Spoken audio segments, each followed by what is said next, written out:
যারা স্ত্রীকে বিভিন্ন ডাক্তারের চেম্বারে একা পাঠান। হাদিস শরীফ সহিহ বুখারীর 5233 নম্বর হাদিস।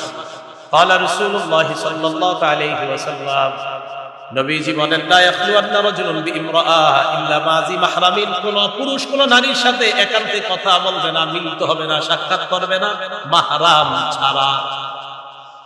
হসপিটালে আপনার বিবি যাওয়ার পর, আপনার বিবি হসপিটালে ডাক্তারের চেম্বারে যাওয়ার পর দরজাটা লাগানো হয়ে যায়, আপনার বিবি আর ডাক্তার ওই রুমের মধ্যে একা। আল্লাহ নবী বলেন, নারী পুরুষ একান্তে সাক্ষাৎ করবে না মাহরাম ছাড়া। এখন যদি বলেন আমি স্বামী হওয়ার পরেও আমাকে চেম্বারে ঢোকার অনুমতি দেওয়া হয় না, স্ত্রীর সাথে যদি স্বামীকে চেম্বারে ঢোকার অনুমতি না হয়, তাহলে অনুমতিটা আছে কারে আমার বলেন? স্বামী স্ত্রীর সাথে যদি চেম্বারে না যাইতে পারে, যাইতে পারবে কে? আজীব এক দুনিয়াতে আছে, নট অ্যালাউ। আমি তো তার হাজবেন্ড, হাজবেন্ডও অ্যালাউ না। আরে হাজবেন্ড যদি স্ত্রীর সাথে অ্যালাউ না হয়, তো অ্যালাউটা হবে কি? আপনি অ্যালাউ?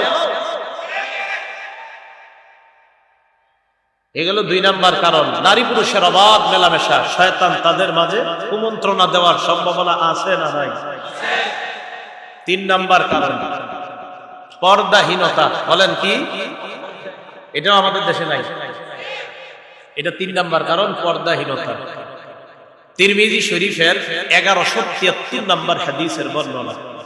قال رسول الله صلى الله عليه وسلم নবীজি সাল্লাল্লাহু আলাইহি ওয়াসাল্লাম বলেন, আল মারআতু আওরাতুন, নারী হলো আবৃত বস্তু, নারী ঢেকে রাখার জিনিস, নারী গোপন থাকার জিনিস। নারী আবৃত বস্তু, নারী ঢেকে রাখার জিনিস। আমার সাথে বাংলা বলেন, নারী আবৃত বস্তু। সবাই বলেন নারী। আল মারআতু আওরাতুন, এটা নবীজির আরবি। এই হাদিসটা রাসূল সাল্লাল্লাহু আলাইহি সাল্লামের ভাষা এটা। আল মারআতু আওরাত, বাংলাটা হলো নারী আবৃত বস্তু। বলেন তো সবাই বাংলাটা কি? ফাইদা খরাজাত, এই আবৃত বস্তুটা যখন প্রকাশ্যে বের হয়, ইস্তাশরাফাহা শাইতান, শয়তান তখন এই নারীটাকে অন্য পুরুষের চোখে মোহনীয় হিসাবে উপস্থাপন করে দেয়। কোন নারী, তিনি আবৃত বস্তু, তিনি সম্মানী জিনিস। নারী একজন সম্মানিত, নারী ঢেকে রাখার জিনিস। এই সম্মানিত মানুষটা যখন খোলামেলা রাস্তায় বের হয়, তখন তাকে অন্য পুরুষের সামনে শয়তান আকর্ষণীয় ভঙ্গিতে উপস্থাপন করে। পর্দাহীনতা 3 নাম্বার কারণ। এই কারণ মানে আমাদের যুবক যুবতী তারা নষ্ট হওয়ার 3 নাম্বার কারণ। যদি হয়ে যায় আর কি, না হইলে তো আলহামদুলিল্লাহ ভালো। নারী পুরুষের অবাধ মেলামেশা। বলেন কি বললাম? এটা আমাদের বাংলাদেশে না থাকলেও পৃথিবীতে আছে। নারী পুরুষের অবাধ মেলামেশা আমাদের দেশে না থাকলেও পৃথিবীতে আছে। আছে আমাদের দেশে। তাতে এই দেশে এই বয়ান তো এই দেশের জন্য ফিট হয়ে যাচ্ছে।